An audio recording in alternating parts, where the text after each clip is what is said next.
Mr. Meddle and the Kangaroo. Once upon a time there was a travelling circus that passed near to the town where Mr. Meddle lived. Mr. Meddle didn't know anything about it because the circus didn't stop. But as it went by the town, the performing kangaroo escaped from its cage. Nobody saw it go.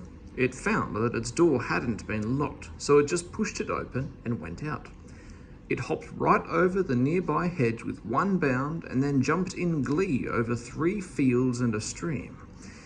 Now Mr. Meddle was just out for his morning walk. He was trying to make up a poem that went like this. The wind was soft and warm, the sky was very blue. The birds were singing sweet. Mr. Meddle got as far as those 3 lines and there he stuck.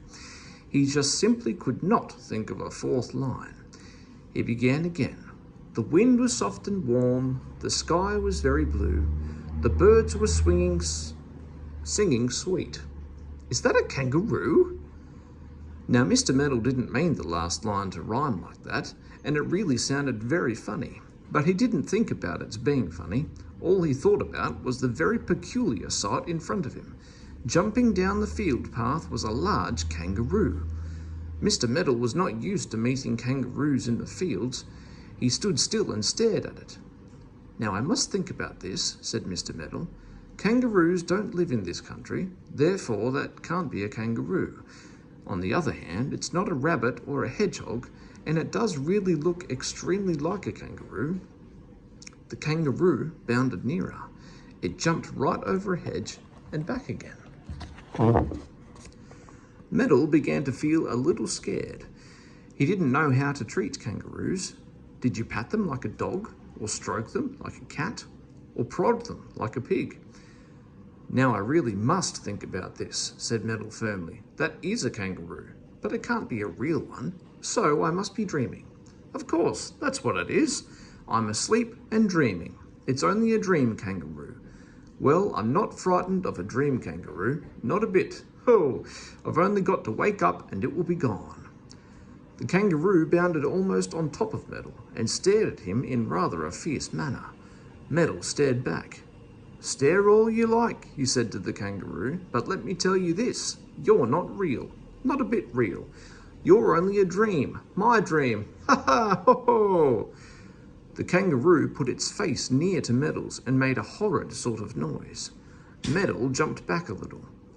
If you do that sort of thing to me, I'll wake up and then you'll be gone like a puff of smoke, he said. Do you want to be gone? Just be careful, please. I don't like you very much, and I may wake up with a jump. Then you'll be gone forever. Grrr, said the kangaroo, and put up its fists as if it were going to fight Meddle. It was a very clever kangaroo, and could box with its fists, just like a man. It often boxed with its keeper, and it really thought that Meddle would enjoy boxing too. But Meddle didn't like boxing at all. He stepped back a bit farther. The kangaroo followed. Will you keep away from me? Roared Meddle, getting angry. You're a most annoying dream. I'll slap you if you keep following me. Now I'm going to turn my back on you and walk away. Maybe when I turn around you'll have changed into a pig or a cat or something, like things always do in dreams, so just look out. Meddle turned his back and walked away, hoping and hoping that the kangaroo would turn into a harmless mouse. But no sooner had he walked 2 steps than he felt a tremendous punch on his right shoulder. He nearly fell over. He turned round in a rage. The kangaroo was dancing about all around him, aiming at him with its fists, enjoying itself very much. Meddle shouted at it. What do you want to punch me like that for? You might have woken me up. You know I'm asleep and dreaming, don't you? I wish I could wake up. You're a very horrid dream. The kangaroo gave him another punch, right in his middle this time. Meddle bent over with a groan. You horrid creature! You don't know how to play fair even. Take that and that. Meddle hit out at the kangaroo, who was simply delighted. He gave Meddle such a punch that the poor man went right through the hedge and out at the other side. 2 men were coming over the field there, and they stared in great surprise at Meddle flying through the hedge. "Do you usually come through hedges like that?" asked one of the men at last. "Of course not," said Meddle. "I'm having a very nasty dream, that's all. I can't imagine why you've come into my dream too.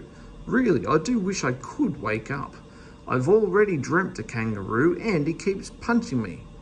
"Dreamt a kangaroo?" cried one of the men. "Why, we are looking for a kangaroo. Where is he?" "Oh, for goodness sake, don't call him," said Meddle. "He's gone out of my dream for a moment and I really don't want him back." "You must be mad," said one of the men. "You're not dreaming, you're wide awake." "Now look here, I met a kangaroo just now and I should never do that if I was awake," said Meddle. "I tell you, I'm dreaming. Pinch me, please. You can't feel pinches in dreams. Pinch me hard. I shan't feel it and then you'll know I'm in a dream." The men pinched Meddle as hard as they could. He gave a loud yell. "Ow! Don't! You're hurting me!" "Well, there you are," said the men. "You're not dreaming. Now, where's our kangaroo? He's escaped from our travelling circus." Meddle stared at the men with his mouth wide open in surprise and horror. "Do you mean to say that was a real live kangaroo I saw?" he said at last. "I didn't dream him? Good gracious, I hit him. He might have eaten me up." The men laughed. "He wouldn't have done that," they said, "but you were mighty brave to hit him. He's very strong and can be quite fierce. Look, here he comes over the hedge." Sure enough, there was the kangaroo, leaping high over the hedge. He jumped to the men and put his big arms around the one who was his keeper. "Shake hands with this gentleman," the keeper said to the kangaroo. But Meddle wasn't going to have any more to do with kangaroos at all. He fled through the hedge again and tore home as fast as he could. But you should have heard him boasting the next day. "I was walking along making up a poem," he told his friends. This was the poem. "The wind was soft and warm, the sky was very blue, the birds were singing sweet. Is that a kangaroo?" "But why did you put a kangaroo suddenly into your poem?" asked his friends. "Because there was one, an escaped one," said Meddle. "Ah, you should have seen me. I went up to him. I ordered him to come with me, and when he wouldn't, I fought him. Slap, bang, I hit him hard. When his keepers came, I handed over the kangaroo to them at once.